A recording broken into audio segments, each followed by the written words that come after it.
கனவு மேம்பட வேண்டும். வெயிலின் தாக்கம் கொளுத்துது, பங்குனி வெயில் பல்ல காட்டுது, அந்த அளவு இருக்கு. வெயிலின் தாக்கம் ஒரு பக்கம் இருந்தாலும் இன்னும் ஒரு பெரிய தாக்கம் நிறைய பேருக்கு மனசில். உங்களுக்குமான்னு கேட்டிங்கன்னா கிட்டத்தட்ட.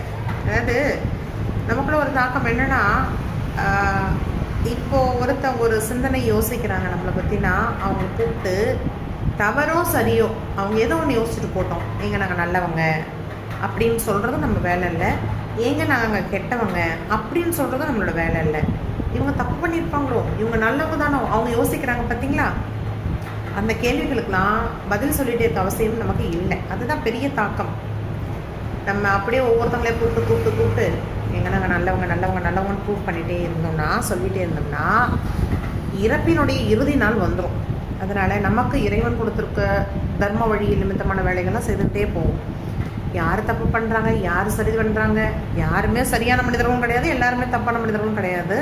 இந்த தாக்கம் எதை பற்றியும் யோசிக்காமல், கொஞ்சம் புரிஞ்சிருக்கும், நிறைய புரியாது, யோசிக்காமல் நம்ம வேலையை நம்ம செஞ்சுட்டு போயிட்டே இருப்போம். அது என்றைக்காவது ஒரு நாள் யாராவது ஒருத்தவங்கிட்ட போய் உணர்த்தும்.